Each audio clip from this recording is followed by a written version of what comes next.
ప్రభు యేసుక్రీస్తు నామంలో మీ అందరికీ హృదయపూర్వకమైన వందనాలు తెలియజేస్తున్నాను. దేవుని కృప వలన మనందరం మరొకసారి ఈ నూతన సంవత్సరంలో ప్రభువుని గణపరచడానికి దేవుడు మనకి ఒక గొప్ప అవకాశాన్ని ఇచ్చారు. నిజంగా గడిచిన కాలం అంతా ఆయన రెక్కల నీళ్ళలో దేవుడు మనల్ని భద్రపరిచి మన జీవితంలో ఒక్కొక్కరికి బర్త్డే చేసుకునేటప్పుడు సంవత్సరం అనే దయాకిరీటం అని సంతోషపడతారు. ఎవరికి బర్త్డే తెలిసినా తెలియకపోయినా అందరి జీవితాల్లో నూతన సంవత్సరంగా భావించబడేది జనవరి 1. అంటే జస్ట్ కాలమానం ప్రకారం చరిత్రలో ఒక నూతన సంవత్సరం అనేది మనకి యాడ్ అవుతుంది అనే విషయాన్ని మనం గ్రహించాలి. అయితే ఈ సందర్భంగా మనందరం ప్రభు సన్నిధిలో ఉండడం ఎంతో ఆశీర్వాదం. చాలామంది ఆయన సన్నిధిలో లేరు గత సంవత్సరం ఉన్న వాళ్ళందరూ. ఇది దేవుని మహాకృప. ఇంతకాలం మనం ఆయన రెక్కల నీళ్ళలో భద్రపరచబడ్డాం కాబట్టి. ప్రియులారా, ఈరోజు దేవుని యొక్క వాక్యాన్ని ధ్యానం చేద్దాం. ఈ సంవత్సరాన్ని బట్టి ప్రభు సన్నిధిలో నేను ప్రతి సంవత్సరంలో చివరి వారంలో సంఘం నిమిత్తమై, సహవాసం నిమిత్తమై, వ్యక్తిగత జీవితం అయితేమి అన్నిటి విషయమై ప్రభు సన్నిధిలో ప్రార్థించుట, వాగ్దానం కొరకు కనిపెట్టుట నాకున్న అలవాటు. కొంతమంది స్లిప్పులు తీసే వాగ్దానాలు ఫాలో అవుతారు. నేను దాన్ని మార్కర్లుగా వాడండి అని చెప్తాను. ఒకటి, మీకు ఏది వచ్చినా దాన్ని నెరవేర్చమని ప్రార్థన చేయండి. బైబిల్లో ఉన్న వాగ్దానాలన్నీ మనవే. ప్రార్థించండి, దేవుడు మాట్లాడతాడు. అవి మాట ఎన్నడూ తప్పనవి. షూర్, ప్రభువా నాకు ఆ రోజు స్లిప్లో వచ్చింది అని నువ్వు వేరే అష్యూరెన్స్ తీసుకోవడానికి ఉండదు కదా. అంటే విశ్వాసం, ఎవరి విశ్వాసం వాళ్ళది. అయితే నేను అలా ప్రార్థించినప్పుడు ఈ వారం దినాల్లో ప్రభు తన వాక్యం ద్వారా నాతో మాట్లాడినటువంటి మాటను నేను మీకు జ్ఞాపకం చేస్తాను. ఇది కేవలం నాకు మాత్రమే కాదు, ఇది మా ఇంటికి సంబంధించింది కాదు, లేదా నా వ్యక్తిగతమైనది కాదు. సంఘం నిమిత్తమై నేను ప్రభు సన్నిధిలో ప్రార్థించినప్పుడు అందరి నిమిత్తమై భారం కలిగి ప్రభువా మాతో మాట్లాడి అని మన ప్రతి పరిస్థితి ఎరిగిన దేవుని యొద్దకు వెళ్ళినప్పుడు ఆయన మాట్లాడిన మాట. యెషయా గ్రంథము 41వ అధ్యాయము 9వ వచనం 10వ వచనం 8 నుండి చూద్దాం. 8, 9, 10 వచనాల్లో, నా సేవకుడు అయిన ఇశ్రాయేలు, నేను ఏర్పరచుకొనిన యాకోబు, నా స్నేహితుడు అయిన అబ్రహాము సంతానమా, భూదిగంతముల నుండి నేను పట్టుకొని దాని కొనల నుండి పిలుచుకొనిన వాడా, నీవు నా దాసుడు అనియు నేను నిన్ను ఉపేక్షింపక ఏర్పరచుకుంటుననియు నేను నీతో చెప్పి ఉన్నాను. నీకు తోడై ఉన్నాను. భయపడకము, నేను నీ దేవుడినై ఉన్నాను. దిగులు పడకము, నేను నిన్ను బలపరుతును. నీకు సహాయం చేయువాడను నేనే. నీతి అను నా దక్షిణాస్తముతో నిన్ను ఆదుకుందును. ఈ వాక్యం ద్వారా దేవుడు నాతో మాట్లాడినప్పుడు నాకెంతో ఆదరణ కలిగింది. ఎందుకంటే ప్రభు సన్నిధిలో ప్రార్థించినప్పుడు అనేకమైన విషయాలు మనసులో ఉన్నాయి. ఏంటి ప్రభువా, నీ ప్లాన్ ఏంటి, నీ చిత్తం ఏంటి, నీ ప్రణాళిక చొప్పున మేము ఇలా ఉండాలి అని చెప్పేసి ప్రభు సన్నిధిలో అలా ప్రార్థన చేస్తూ ఉన్నప్పుడు దేవుడు మాట్లాడిన ఈ మాట ఎంతో ఆదరణ అనిపించింది నాకు. అవునండి, దేవుని వాక్యము మనకి ఆదరణ ఇస్తుంది. దేవుని వాక్యము మనల్ని బలపరుస్తుంది. మనుషులు ఎవరైనా ఒక మాట చెప్తే అది 4 రోజులమ్మ బాధపడుకో, లేకపోతే ఏం చెప్పినది కొంతకాలమే, కానీ దేవుడు మాట్లాడితే అది శాశ్వత కాలం. ఆయన మాట్లాడిన ప్రతి మాటను నెరవేర్చుకుంటూనే ఉన్నాడు. మేలు చేస్తానన్నాడు, చేస్తూనే ఉన్నాడు. 2 చేస్తా అన్నాడు, చేస్తూనే ఉన్నాడు. ఆయన వాగ్దానాలు నెరవేర్పు ప్రారంభించబడి కొనసాగుతూ ఉంటాయి. అది ఒక రోజుతో అయిపోయాయి కాదు. నాకు లాస్ట్ ఇయర్ బాగా గుర్తు, నేను మిమ్మల్ని అనాథలుగా విడవను అన్నారు. ఎవరైనా ఎక్స్పెక్ట్ చేశారా అంతకుముందు ఇది అన్న విషయం? దేవుని యొక్క గొప్ప కార్యములు అవన్నీ కూడా ప్రియులారా. సో ఈ విధంగా మనల్ని సందర్భానుసారంగా దేవుడు బలపరిచేవాడై ఉన్నాడు. మన మనసు ఆయనకి తెలుసు, మన ప్రతి పరిస్థితి ఆయనకి తెలుసు, కాబట్టి ఆయన చూసుకుంటాడు అన్నీ. ఇక్కడ వాక్యాన్ని చూసినట్లయితే కొన్ని విషయాలు ఉన్నాయి. మొదటిది ఏమంటున్నాడంటే, నువ్వు నా దాసుడు అని నేను నిన్ను ఉపేక్షించక ఏర్పరచుకున్నానని నేను నీతో చెప్పాను కదా, నేను నీకు తోడై ఉన్నాను. దేవుడు మనకు తోడుగా ఉండుట. నేను నీకు తోడుగా ఉంటానని చెప్పిన ఎంతమంది మనతో నిలబడతారు చెప్పండి? ప్రాణ స్నేహితులు అనబడే వాళ్ళు దూరం అయిపోయిన సందర్భాలు మనం చూస్తున్నాం. డబ్బు ఉంటేనే బంధువులు, లేకపోతే ఉండరు, అది మనకు తెలుసు. తోడబుట్టిన వాడు ఉంటాడో లేదో తెలియదు. కన్న పిల్లలు, తల్లిదండ్రులు, బిడ్డలు, చివరి వరకు నేను ఉంటాను అనేటువంటి భరోసా ఈరోజు మనకి సొసైటీలో కనపడటం లేదు. కానీ ప్రభు అంటున్నాడు, నేను నీకు తోడుగా ఉన్నాను అన్నాడు. ఏమంటే దేవుడు మనకు తోడుగా ఉంటే ఇంకేం కావాలి చెప్పండి? నాకు ఎవరు లేరు, నా పరిస్థితి ఇదని నువ్వు అనుకోను అసలు. బైబిల్ చెప్తుంది, నేను నీకు తోడై ఉన్నాను. ఇమ్మానుయేలు అంటే దేవుడు మనకు తోడు అని అర్థం. కాబట్టి ప్రియులారా, దేవుడు మనకు తోడై ఉన్నాడనే విషయాన్ని ప్రతి ఒక్కరు కూడా గ్రహించాలి. ఈ సంవత్సరంలో నీకు ఎలాంటి పరిస్థితులు ఎదురైనా సరే ఒకటి గుర్తుపెట్టుకోవాలి. నీ పక్షాన ఎవ్వరు నిలబడకపోయినా సరే, నా పక్షాన దేవుడు నాకు తోడై ఉన్నాడు అనేటువంటి వాగ్దానాన్ని గుర్తు చేసుకోండి. ఎవరు నిలబడరేమో, అందుకే అన్నాడు, భయపడు, నేను నీకు తోడుగా ఉన్నాను, నేను నిన్ను ఏర్పాటు చేసుకున్నాను, నేను నీకు తోడుగా ఉన్నానని చాలా క్లియర్గా ప్రభువు మాట్లాడుతున్నాడు. అలాగే రెండో విషయం ఏమిటి? భయపడకము, నేను నీ దేవుడినై ఉన్నాను అనే విషయం మాట్లాడుతున్నాడు. భయపడొద్దు, నేను నీ దేవుడినై ఉన్నాను. భయము ఈరోజు మనుషులకి రకరకాలైన భయాలు. క్రిస్మస్లో మనం చూసాం, భయపడిన మరియా, భయపడిన యోసేపు, భయపడిన గొర్రెల కాపరులు, భయపడిన అందరికీ చెప్పబడిన వర్తమానం భయపడొద్దనే. బైబిల్లో కూడా ఎన్నో సందర్భాలు అనేక మంది భక్తుల జీవిత చరిత్రలో వాళ్ళు మనం గమనిస్తే వాళ్ళు భయపడ్డారు. భయపడడానికి రీజన్స్ ఉన్నాయి వాళ్ళకి. నువ్వు భయపడుతున్నావంటే ఒక కారణం ఉంది. నాకు కూడా కొన్ని ఉంటాయి. అయితే వీటన్నిటికీ కారణాలు ఉంటాయి, కానీ వీటన్నిటికీ పరిష్కారం ఉంది. అదేంటో తెలుసా? అదేంటి అని అంటే, భయపడొద్దు అని దేవుడు చెప్పినటువంటి మాట. భయపడకము, నేను నీ దేవుడినై ఉన్నాను. భయపడొద్దు, నేను నీ దేవుడిని, నేను ఉండగా అసలు నీకెందుకు భయం అంటున్నాడు ప్రభు. ఏ విషయంలో మీరు భయపడుతున్నారు? అబ్రహాము ఆదికాండం 15వ అధ్యాయం ప్రారంభంలో చూస్తే, ఎంత ఉండి నాకు సుఖమే ఉంది, నాకు పిల్లలు లేరు కదా అని, తన బిడ్డలు లేరని బాధపడుతూ భయపడుతున్నాడు. తన దాసుని కుమారుడే ఈ ఇంటికి వారసుడవుతాడని అనుకుంటున్నాడు. అలాగే అప్పుడే శత్రువులతో యుద్ధం చేసి వచ్చాడు. మరలా తిరిగి వాళ్ళందరూ దాడి చేస్తారేమో అని అతని శత్రువుల యొక్క భయం కూడా ఆయనకు ఉంది. 5 రాజులను ఓడించారు, మరి వాళ్ళు ఊరుకుంటారా? ఇలాంటి టైంలో దేవుడు అన్నాడు, అబ్రామా, ఆదికాండం 15వ అధ్యాయం 1-2 వచనాలు చూడండి. ఇప్పుడు అంటున్నాడు, అబ్రామా, భయపడకుము, నేను నీ కేడమునై ఉన్నాను. అబ్బా, కేడం అంటే యుద్ధానికి వెళ్ళేటప్పుడు ఈ బాడీ అంతటికి ఉండేటువంటి ఆర్మర్ అనమాట. అదంతా ఒక కవచం అనమాట. నేను నీ కవచాన్ని, నేనున్నా. కవచం ఎలా కాపాడుతుంది, అలా దేవుడు మనల్ని ప్రొటెక్ట్ చేస్తాడు, కాపాడుతాడు. ప్రియమైన దేవుని బిడ్డ, నువ్వు దేని నిమిత్తం అయితే భయపడుతున్నావో బైబిల్ చెప్తుంది కదా, నీవు భయపడవద్దు. పరిస్థితులకు చూసి భయపడుతున్నావా? భయపడమాక. పిల్లలు లేరు అని భయపడుతూ ఉన్నావేమో. అబ్రాహాముతో మాట్లాడిన దేవుడు నీతో మాట్లాడుతున్నాడు. ఎందుకు భయపడతావు? నేను ఉన్నాను అని చెప్పాడు. అసాధ్యమా ఆయనకేమన్నా? 100 ఏళ్ళకు కూడా సాధ్యం చేసి చూపించాడు.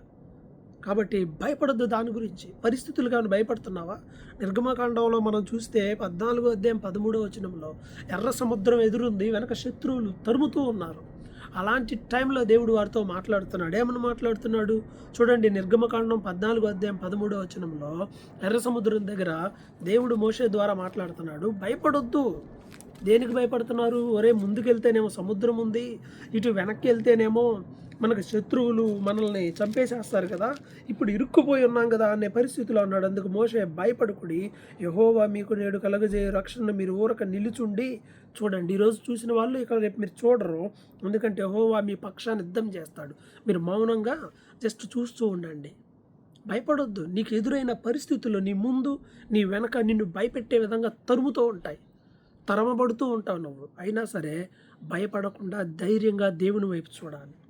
భక్తుడైన దావీదు జీవితంలో అన్ని ఎంత తరిమాడు శత్రువు. తన సొంత మామ రాజు, బలవంతుడు. అయితే నల్లు దిక్కులు ఆయనకు భయమే. ఎటు వెళ్ళినా రాజు ఆయన చంపేస్తాడు దొరికితే.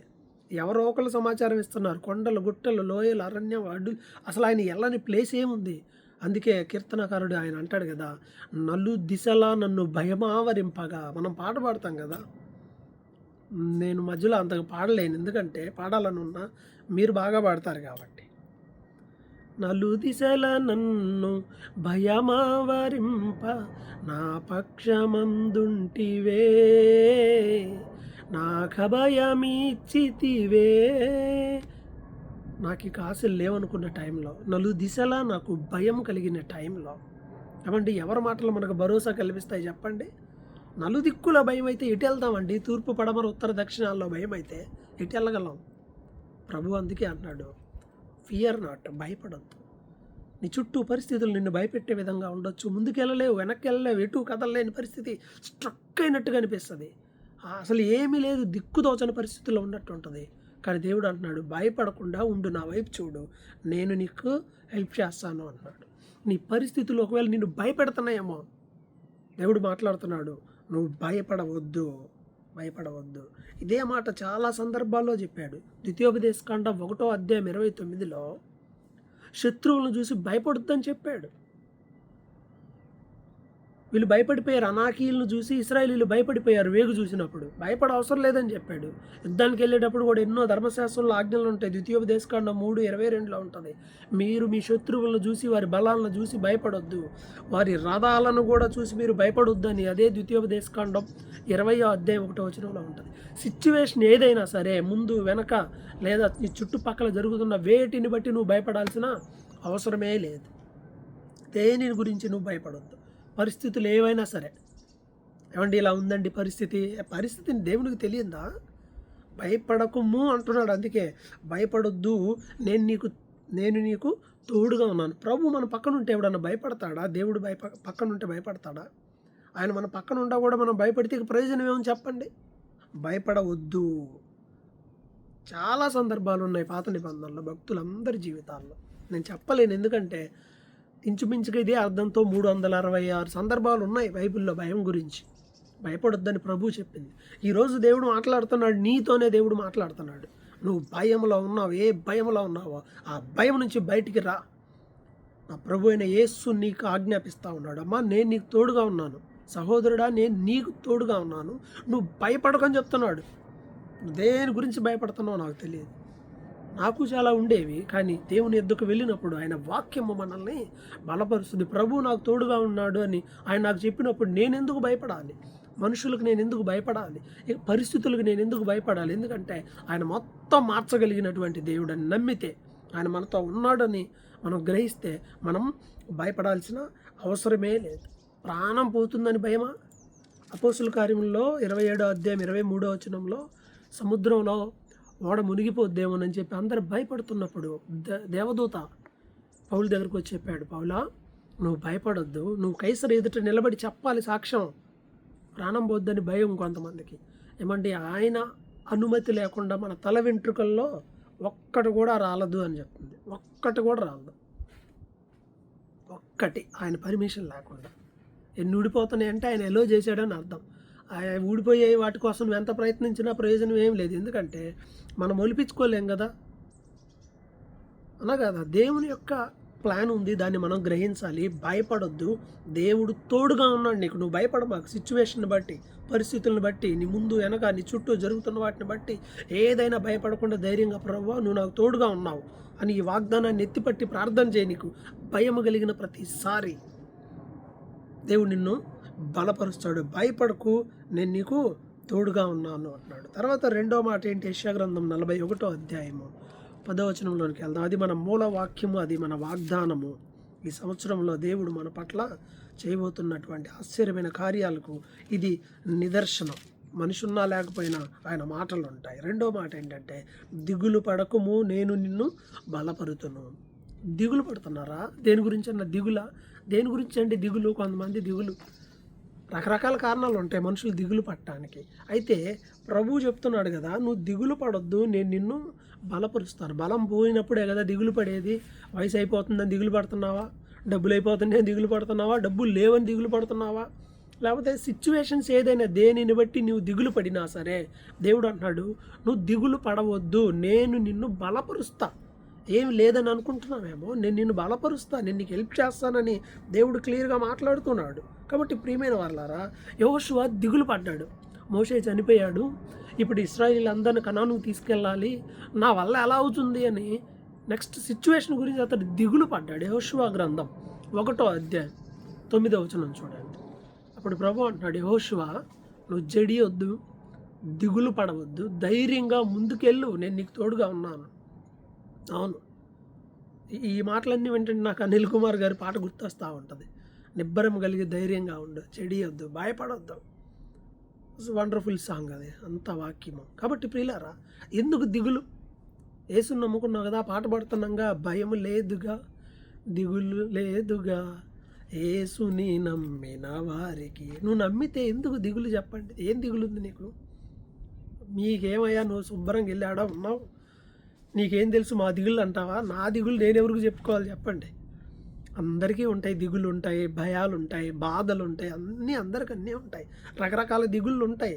అయితే అది ఎలాంటిదైనా సరే ప్రభు ఏమంటున్నాడు అంటే వదిలేయి. బైబిల్లో పాత నిబంధనలో చాలామంది దిగులు పడుతూ ఉన్నారు, వాళ్ళందరూ చెప్పాడు దిగులు పడొద్దు.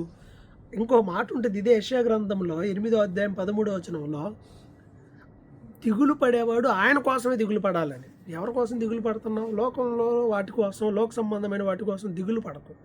దేవుని నిమిత్తమై, దేవుని రాజ్యం నిమిత్తమై నువ్వేమన్నా దిగులు పడితే ప్రయోజనం ఉంటుంది.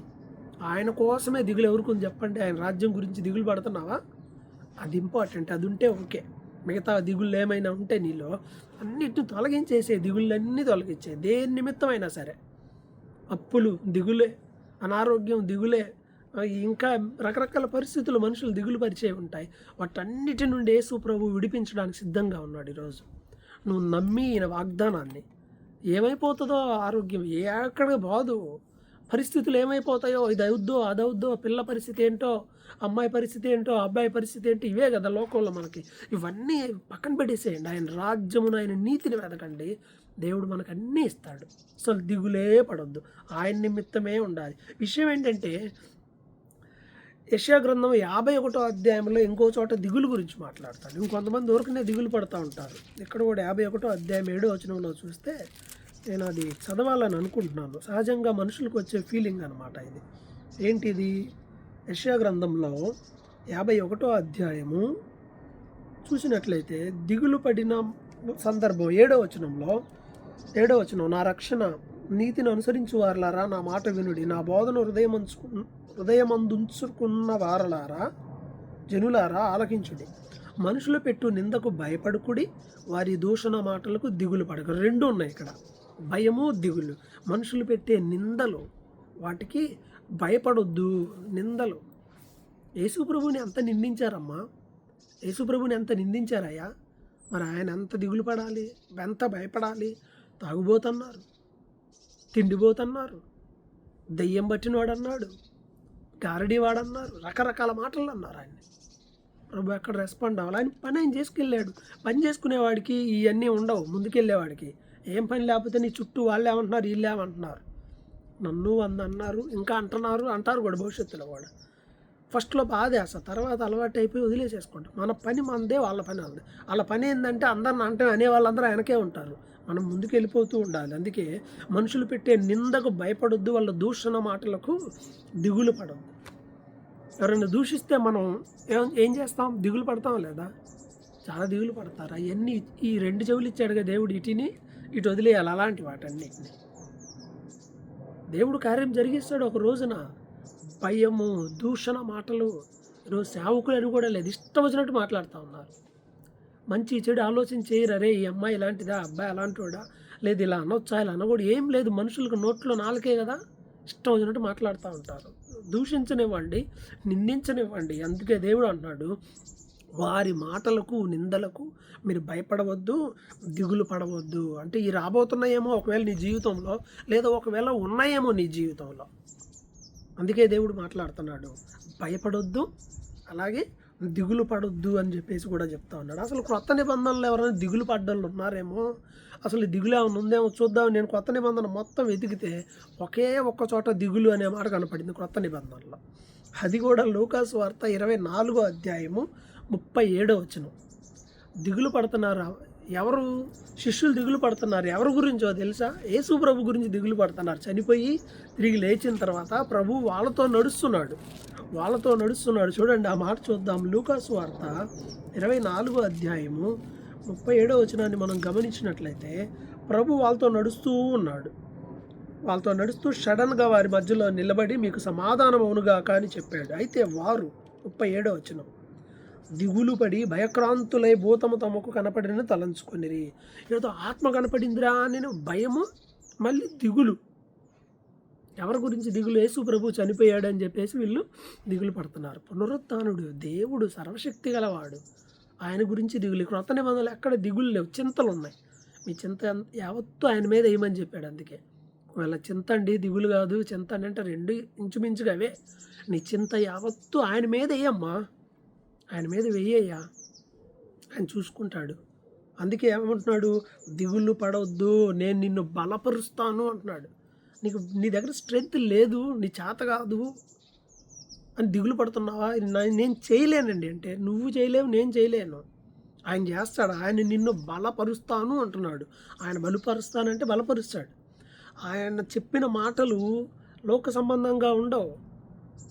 లోక సంబంధంగా ఏదో పరిస్థితికి బట్టి అనుకూలంగా ఉండదు. పరిస్థితులు బట్టి సిచ్యువేషన్లు మారతాయి. ఒకప్పుడు అమెరికా వెళ్ళటం అనగానే ఎగురుకుంటూ వెళ్ళిపోయేవాళ్ళు. ఇప్పుడు రమ్మనండి చూద్దాం, పరిస్థితులు మారినాయి. అదే దేవుడు చెప్తే జీరో నుండి కూడా చేస్తాడు, అంతే. పని ఆయన చెప్తే అవుతుంది, అంతే. ప్రపంచ ఆర్థిక వ్యవస్థ తలక్రిందులు అవ్వచ్చు, కానీ ప్రభు వ్యవస్థ ఉందే, ఆయన మాట, ఆయన వాగ్దానం, అవి పర్ఫెక్ట్గా పనిచేస్తాయి. వీళ్ళు దిగులు పడుతున్నారు ప్రభు గురించి. అప్పుడు అన్నాడు, మీ హృదయంలో డౌట్లు ఎందుకు? నేను భూతాన్ని కాదు, మీరు అనవసరంగా దిగులు పడమాకండి బాబు అని శిష్యులను దేవుడు బలపరిచాడు. కాబట్టి ప్రియమైన వాళ్ళారా, దిగులు పడవద్దు. దేవుడు అంటున్నాడు, నువ్వు దిగులు పడకు, నేను నిన్ను బలపరుస్తా. బలం లేదని నువ్వు దిగులు పడుతున్నావా? సపోర్ట్ లేదు, ఏంటి నేను ఇలా అని అనుకుంటున్నావా? దేవుడు అంటున్నాడు, నేను నిన్ను బలపరుస్తాను అంటున్నాడు. అండ్ నిన్ను ఐ విల్ స్ట్రెంగ్తెన్ యూ. నేను నిన్ను బలపరుస్తా.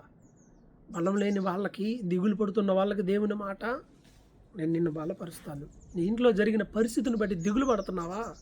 బిడ్డల జీవితాన్ని బట్టి దిగులు పడుతున్నావా? దిగులు పడకు, దేవుడు అన్నీ మార్చేస్తాడు. ఇది దేవుని మాట, నాకేం తెలియదు, నేను అసలు ఎక్కడ ఉంటున్నా. దేవునికి అన్నీ తెలుసు. ఆయన నీ జీవితంలో నీ దిగుళ్ళు అన్నీ తీసేస్తాడు. ఆయన నిన్ను బలపరచబోతా ఉన్నాడు. అంత మాత్రమే కాదు, ఇంకో మాట ఏమంటున్నాడంటే, దిగులు పడకు, నేను నిన్ను బలపరుస్తాను అన్నాడు. ఇంకో మాట చెప్పి నేను ముగిస్తాను. చూద్దాం ఆ మాట చూడండి. ఇంకోటి ఏమంటున్నాడంటే, నీకు సహాయము చేయువాడును నేనే, నీతి అను నా దక్షిణ హస్తముతో నిన్ను ఆదుకుందును. నీకు సహాయం చేయువాడును నేను. ఎవరి సాయం కోసం చూస్తున్నావు? మనుషుల సాయం కోసం చూసామనుకో, నీకు హ్యాండ్ ఇస్తారు వాళ్ళు. హ్యాండ్ ఇచ్చటం అంటే ఏంది? చెయ్యి పట్టుకొని లేపడానికి కాదు. హ్యాండ్ ఇచ్చారా అంటే అర్థం ఏంటంటే, చెయ్యి ఇచ్చారని అంటే సహాయం చేస్తానని చెయ్యకపోవటాన్ని హ్యాండ్ ఇవ్వటం అంటారు. కాబట్టి ప్రియమైన వాళ్ళారా, దేవుడు ఏం చేస్తున్నాడు అంటే, నేను నీకు సహాయం చేస్తాను అంటే ఆయన తప్పకుండా సహాయం చేస్తాడు. మనుషుల లాంటిది కాదు ఆయన సహాయం. మనుషుల సహాయం ఎలా ఉంటుంది? మనుషుల సహాయం ఎలా ఉంటుంది అని, మనుషుల సహాయం ఎలా ఉంటుంది అంటే, మనుషులు అన్నీ టెంపరీగా ఉంటాయి. వాళ్ళ సహాయాలు కుదిరితే చేస్తారు, లేకపోతే లేదు, అంతే కదా. చేయాలని రూల్ మాత్రం ఏముంది చెప్పండి? మనుషుల వలన కలిగే సహాయం కాదు. అందుకే కీర్తనకారుడు అంటాడు, మనుషుల సహాయము వ్యర్థము, రాజుల నమ్ముట కంటే మనుషుల నమ్ముట కంటే యెహోవాను ఆశ్రయించడం మేలు అంటాడు. ఈ సహాయం గురించి కీర్తనల గ్రంథం చదివితే ఎన్ని మాటలు ఉన్నాయండి, చెప్పలేను. అన్ని రిఫరెన్స్లు ఉన్నాయి నా దగ్గర వాటి గురించి. సహాయము, ఇది ఎవరి సహాయం అంటే, ఇది దేవుని యొక్క సహాయము. ఇది దేవుని సహాయము, మామూలు సహాయం కాదు. కీర్తనల్లో చాలా విషయాలు ఉన్నాయి. నేను నీకు సహాయం చేస్తాను, నేను నీకు సహాయం చేస్తాను. దావీదు కూడా, నా ప్రాణమా దేవుని నమ్ముకో, మౌనంగా ఉండు, మనకు ఆయన సహాయకుడు, యెహోవా నాకు సహాయకుడు అని అంటాడు. మనిషిని నమ్మలా దావీదు, దేవుణ్ణి నమ్మాడు. యెహోవా ఆయనకి సహాయకుడుగా ఉన్నాడు కాబట్టి ఆయన ఆశీర్వదించబడ్డాడు, ఆయన బలపరచబడ్డాడు. కాబట్టి ప్రియమైన వాళ్ళారా, మన సహాయకుని మీద మనం దృష్టి పెట్టాలి. మన సహాయకుడు ఎవరు అంటే ప్రభు అయినటువంటి దేవుడు. ఆయన సహాయం ఎక్కడి నుండి చేస్తాడు? 121వ కీర్తన 1వ వచనంలో ఉంది కదా. 121వ కీర్తన 1వ వచనం, కొండల తట్టు నా కన్నులెత్తుచున్నాను, నాకు సహాయం ఎక్కడి నుండి వచ్చును? ఎక్కడి నుండి వస్తుంది? భూమి ఆకాశంలో సృష్టించిన సృష్టికర్త అయిన యెహోవా యొద్ద నుండి నాకు సహాయం దొరుకును. దేవుని సహాయం ఎక్కడి నుండి? పైకి చూడు, ఆయన కొండల తట్టు చూస్తే సహాయం పై నుండి వస్తుంది, దేవుని దగ్గర నుండి వస్తుంది. మన సహాయము ఆకాశం నుండి వస్తుందని ద్వితీయోపదేశకాండం 33:29లో ఉంది. ఆకాశం నుండి దేవుడు నీకు నాకు సహాయము చేస్తాడు. భక్తుడైన దావీదు కూడా 28వ కీర్తనలో, 60వ కీర్తనలో, 115వ కీర్తనలో, 146వ కీర్తన, చెప్పానుగా, ఒకటి కాదు ఎన్నో ఉన్నాయి. వీటన్నిటిలో కూడా దేవుని సహాయాన్ని గురించి నమ్ముతాడు. ఎందుకంటే పాత నిబంధనలో ఇన్ని యుద్ధాలు జరిగినాయి కదా, ఇశ్రాయేలీయులు ఇన్ని యుద్ధాలు జయించారు కదా. ఎలా జయించారు చెప్పండి? దేవుని సహాయం వలన. దేవుని సహాయం వల్లే. అదే అంటాడు కదా, మేము మా కత్తి చేత, మా వింటి చేత, మా బలం చేత కాదు, కేవలం నీ సహాయము వలన మాత్రమే మేము యుద్ధంలో విజయాన్ని సాధించాము అంటాడు. 1 సమూయేలు 7వ అధ్యాయము 12వ వచనంలో చూస్తే, ఒక యుద్ధం ఒకటో సమూయేలు 7:12 యుద్ధం జరిగింది. ఆ యుద్ధంలో దేవుడు సహాయం చేశాడు. అందుకే సమూయేలు ఏం చేస్తాడంటే ఆ ప్రాంతానికి ఎబినేజర్ అని పేరు పెడతాడు. మనం కూడా వాడుకుంటాంగా ఎబినేజరే ఎబినేజరే. ఇంతవరకు సహాయపడ్డాడు, ఇక మీదట కూడా సహాయపడతాడు. వదిలేసేస్తాడా మనిషి అనుకున్నావు మధ్యలో వదిలేయడానికి? ఆయన సహాయపడతాడండి. కాబట్టి ప్రియమైన వారలారా, ఎబినేజరు దేవుడు మనకి తోడుగా ఉండబోతున్నాడు ఈ సంవత్సరం. ఆయన సహాయం చేస్తాడు. ఎలాంటి సహాయం చేస్తాడో తెలుసా? దేవుని సహాయం ఎలా ఉంటుందంటే హెబ్రీ పత్రిక 4:16లో హెబ్రీ పత్రిక 4:16 చూస్తే సమయోచితమైన సహాయం ద్వారా మనం ఆయన కృపా సన్నిధికి, ఆయన సింహాసనం దగ్గరికి చేరతాము. చదవండి ఆ మాట. హెబ్రీ పత్రిక 4:16లో సమయోచితమైన సహాయం అంటే టైమింగ్ హెల్ప్. ఎప్పుడు ఏది కావాలో అప్పుడు అది. ముందే నీ అకౌంట్లు అన్నీ వేసి పెట్టడం, లేదా ముందే నీకు అన్నీ రెడీ చేసి పెట్టడం కాదు. టైమింగ్ అంతా. నీకు ఎప్పుడు ఏది కావాలో, నాకు ఎప్పుడు ఏది అవసరమో అన్నీ తగిన విధంగా దేవుడు సహాయం చేస్తాడు. సమయోచితమైన సహాయం చేస్తాడు. నీకు ఆ టైంకి అన్నీ చేస్తాడు. నువ్వేం భయపడిన అవసరం అలా. సహాయం అవసరమైతే ఈ వాగ్దానాన్ని ఎత్తిపట్టు, ప్రభువా నాకు సహాయం చేస్తానన్నావు కదా, నాకు సహాయం చేయి ప్రభువా అని ప్రభువు వైపు చూడు. ప్రభువు సహాయం తప్పకుండా చేస్తాడు. ఎందుకంటే శోధింపబడు వారికి ఆయన సహాయం చేయగల దేవుడు. ఆయన దేవుడిగా దిగొచ్చాడు, మనిషిగా దిగొచ్చాడు దేవుడు. అందువల్ల ఆయనకు సమస్య తెలుసు కాబట్టి సహాయము చేయగలడు అని. అదే హెబ్రీ 2:18లో ఉంది. మనిషిగా ఆయన దిగొచ్చాడు కాబట్టి ఆయనకు బాధలన్నీ తెలుసు కాబట్టి ఆయన తప్పకుండా సహాయము చేస్తాడనే విషయం. చివరిగా ఒక మాట చూద్దాం. 146వ కీర్తన 5వ వచనం అందరిది అండి. 146వ కీర్తన 5వ వచనం మనం చూసినట్లయితే ఇక్కడ బైబిల్ చెప్తుంది కదా, ఎవనికి యాకోబు దేవుడు సహాయకుడగునో. అబ్బా, చాలా సందర్భాల్లో ఈ వాక్యము ఎంతగానో మనల్ని బలపరుస్తుంది. ఏంటి ఇక్కడ వాక్యం ఏం చెప్తుంది? ఎవనికి యాకోబు దేవుడు సహాయకుడగునో, ఎవడు తన దేవుడైన యెహోవా మీద ఆశ పెట్టుకొనునో వాడు ధన్యుడు. అది మన సహాయం ఎవరి దగ్గర నుంచి? ప్రభు దగ్గర నుండి. మన కోసం ప్రాణం పెట్టాడు దేవుడు. వదిలిపెడతాడా నిన్ను నన్ను? మన కోసం రక్తం కార్చాడు. మన పాపములన్నీ తన భుజాల మీద భరించి మన కోసం సిలువలో చివరి రక్తపు బొట్టు వరకు కూడా కార్చాడు. అలాంటి ప్రభు మనకు తోడుగా ఉన్నాడు. అందుకే దేవుడు మాట్లాడుతున్నాడు, ఈ సంవత్సరం దేవుడు నీకు సహాయం చేస్తాను అంటున్నాడు. భయపడొద్దు అంటున్నాడు, దిగులు పడొద్దు అంటున్నాడు, నేను నీకు సహాయం చేస్తాను అంటున్నాడు. కాబట్టి భయపడకుండా దేవుడు నాకు తోడుగా ఉన్నాడనే ధైర్యంగా ఉందాం.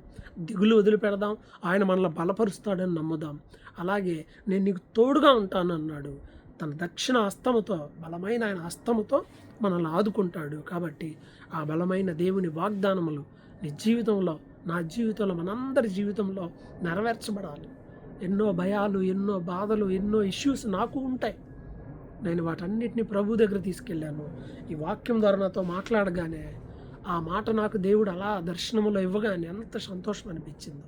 అవును, ఇది దేవుని మాట. నాకే కాదు, నీకు ఇది దేవుని మాట. సంఘం అంతటికి ఇది దేవుని మాట. భయపడకు, నేనున్నాను, నీకు తోడుగా నేనున్నాను. దిగులు పడొద్దు, నేను నిన్ను బలపరుస్తాను, నేను నీకు సహాయం చేస్తాను. నీతి అన్న దక్షిణ హస్తం చేత నిన్ను ఆదుకుంటాను. నమ్ముతున్నావా? మన కోసం ప్రాణం ఇచ్చి తిరిగి లేచిన ప్రేమతో చెప్తున్నాడు ఆయన. ఉట్టి మాటలు చెప్పేవాడు కాదు ప్రభు, ప్రాణం ఇచ్చిన దేవుడు చెప్తున్నాడు. ఆయన తప్పకుండా చేస్తాడు. నమ్మండి. దేవుడి సంవత్సరం గొప్ప కార్యములు మనందరి జీవితంలో జరిగించునుగాక. ఆమెన్. అందరూ చిన్న ప్రార్థన చేద్దాం. అందరూ తల్ల వంచండి. గొప్ప దేవా, నీకు వందనాలు. మహోన్నతుడా, నిన్ను కనపరుస్తున్నాం. ఈ సంవత్సరం అంతా మమ్మల్ని కాపాడి ఈ 2026లో మమ్మల్ని ప్రవేశింపజేసినందుకే నీకు స్తోత్రాలు ప్రభువా. తండ్రి, మా ప్రతి పరిస్థితి మీకు తెలుసు ప్రభువా. మీరు మమ్మల్ని ఎన్నుకున్న దేవుడు ప్రభువా. మాకు తోడుగా ఉండండి. ఎన్నో భయాలు మా అందరిలో ఉన్నాయి, రకరకాల భయాలు ఉన్నాయి. ప్రతి భయం నుండి మేము ఈరోజు విడుదల పొందుతున్నాం. ఎందుకంటే మీరు మాకు తోడుగా ఉన్నారనే ధైర్యం. ఎన్నో దిగులు పడే విషయాలు మాలో ఉన్నాయి. మీరు మమ్మల్ని బలపరుస్తానని చెప్పారు. అందుకే వాటన్నిటిని నేను విడిచిపెడుతున్నాను. నాకు తోడుగా ఉండి నాకు సహాయం చేస్తారని, నన్ను ఆదుకుంటారని నేను నమ్ముతున్నాను. మనుషుల మాటలు, దూషణలు, ఎలాంటి పరిస్థితులు వచ్చినా ప్రభువా, ఈ వాగ్దానాన్ని ఎత్తి పట్టుకొని నేను నీ వైపు చూస్తూ ఈ సంవత్సర కాలం అంతా, ఈ జీవితకాలం అంతా ముందు కొనసాగునట్లుగా నీ కృప చూపండి. సంఘాలను, సేవకులను, కుటుంబాలను ఆశీర్వదించి ఈ సంవత్సరం గొప్ప పంటను, ఆత్మ సంబంధమైన గొప్ప పంటను, ఆత్మ సంబంధమైన దీవెనలు మేము అనుభవించడానికి కృప చూపమని యేసుక్రీస్తు నామమున ప్రార్థిస్తున్నాము తండ్రి.